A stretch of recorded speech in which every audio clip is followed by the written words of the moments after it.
How's it going, everyone? My name is Paul McGovern Jr., and if you're watching this video, that means you are interested in the GVM 300W light video kit. That's a mouthful. Now guys, this is a great video maker. They make great lights, kind of affordable lights that are great to use, really helpful, and from my experience of using them over the last 2 years, would not have been able to accomplish a lot of the shots and a lot of things I do without them. So I give them kudos, and I'm excited to unbox this 300W light kit because this hopefully will kind of level up some of the lighting assemblies and systems I have when I shoot. Obviously will give me some more power, has some versatility from going to 2500 to 7500 Kelvin, and will give me kind of the versatility that will allow me to make my stuff in my content and my sketches and my YouTube videos and the other short films I make that much better, because what they always say is more lighting, more lighting, more lighting. You can never get enough lighting. A lot of people get hung up on their heads. They think it's my camera. If I just had a better camera, I could really shoot more cinematic stuff, and I'm even guilty of that too. But no, I mean, honestly, at the end of the day, it's a lot of these newer cameras, even an iPhone, Android, they have the settings that will make anything look like cinematic. You just need to have generally more light, and then that'll allow you to get that cinematic look. Or even if you're shooting home videos, hey, more light the better. Let's dive into this box, because that's why you tuned into this video, and let's see what's all about. GVM 300W light kit. I'm excited, guys. First and foremost, you open the box, you're getting a system that looks like this. It's a beaut. The nice thing about great video maker and their products are they always have a great, nice case, which I'm a fan of. We got something in here. Let's see, this is probably the stand.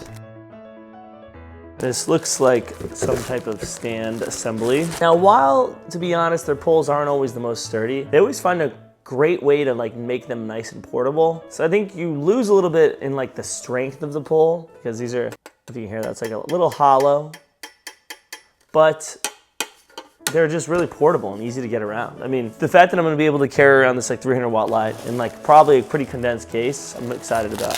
This is like the scrim holder. We got the softbox. We got some type of thing for the softbox, Velcro, and then we got these poles for the softbox. And then again, another great little knapsack for your kit. Nice. And then we got the big daddy right here. Got an empty box now after this bad boy. Again, great video maker.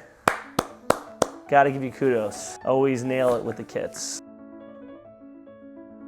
Got our instructions. Always got a good instruction kit. Got your cord down. This is a cord. This is what I'm talking about. Some of the GVM lights, sometimes they're not super sturdy. Cords are like kind of weak wires. Got our Bowens mount here. Super important. Got some type of cap here. Our power supply. And then we got our light. We got our light, and then an empty case. Again, a beautiful little case right there, GVM. So I'm gonna put the case to the side for a minute. We got our light. This is the core light, the GVM ST300. Obviously reminds me of some of the, like I used aperture light for a shoot recently, and this reminds me of the style of the aperture light. I don't know if it's gonna be the quality of it, so I don't wanna get ahead of myself, because those are pretty amazing lights.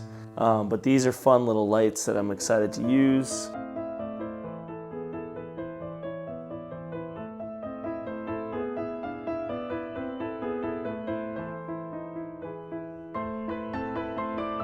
Twist it like so, and then you can adjust the sides however you want to move it. And just so you know, there's a little snap here. So if you want to unhook it, you hold this snap back. This little snap right here, and then you unhook it. And when you put it back in, find a little divot, you find those holes, twist it, and it locks in place. So whenever you want to let it go or open it up, you pull that back and twist it. Pull that back and twist. You got it plugged in, obviously that's evident. You just plug that into that area. You got this big brick, which is pretty sturdy and heavy, so you gotta be careful with that. And you got a good length cord, I don't know, maybe 15, 20 feet. So that's nice, because a lot of these GVM with the smaller panel lights don't have that ability. So this is the lampshade. The lampshade on the Bowens mount right here. So let's see without doing the softbox, see how it pans out. Make sure I plug it in somewhere. So it's all plugged in, folks. Let there be light. Woo! Now that is a light, folks. That is, I'm definitely blown out like my camera right now. Let me twist it up a little bit. That's some power. This is at 72%. So the settings are pretty easy. You just press the center button and you switch the mode. So generally you want the master mode, unless you're using the app. That's the power. So the center button, I mean, there's not very many buttons, which is really nice. Just kind of, you'll adjust it as you need to. Pressing the brightness and using the mode in case you're using the app or the slave or using with other lights. And then I put on this little filter, like the fuser that it came with.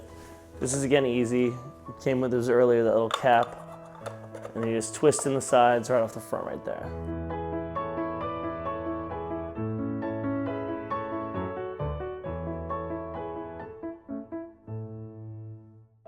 So now we're just gonna do a quick construction of the softbox to kind of just give you like a quick tip on how I put it together. So you got your sticks inside the big silver alien looking thing that's like, you know, take me to your leader, you know what I'm saying? Conehead vibe. We got the sticks, we got the little holders. So I think it comes with like 6 or 7 sticks. There's little indents and divots on the Velcro that you slide one end of the stick in. Then there's a little white stretchy holder for the poles for each little one. So it looks like on this one there's 1, 2, 3, 4, 5, 6, 7. So there should be 7 poles. So you just go around the thinner end of the pole. So I put it through the white one first right here, thinner end, and then I want to put this in here to the Velcro. I already put this one on, so in theory, over time, it'll kind of all pop up like that. And then, so you're gonna just do that with it, and I'll do one more to show you. So you wanna find the white, stretchy rubber thing, put the smaller end of the rod. Got 3 in now. And then you kind of work your way through each one, finding the white, stretchy part, and then each Velcro, and then you wanna put each pole. So I'm gonna do the rest real quick. Let me know in the comments below if you have a question. Now I got all 7 rods in there. The sticks, it seems pretty sturdy.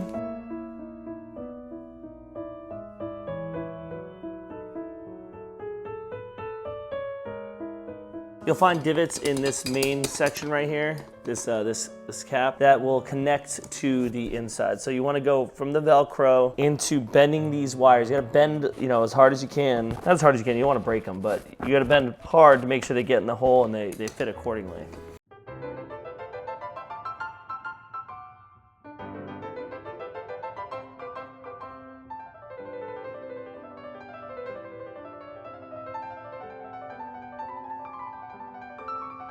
I'm super excited to use this on my shoots. This really should level up some of the content I'm putting out there because it'll give me that nice, strong key light that I've really been looking for with all these smaller panel lights. And this is a great light for anybody that wants, you know, level up their kits, wants to get more light when they shoot. And if you guys have any other questions, please let me know in the comments below. Also, if you go to the link below, you'll see a link that'll direct you right to where to get this light. Thank you guys so much for watching. Hopefully you enjoyed this video, and let me know if you have any questions or concerns. Have a great day, night, wherever you're at, and be sure to stay tuned for the next video. Thanks for watching.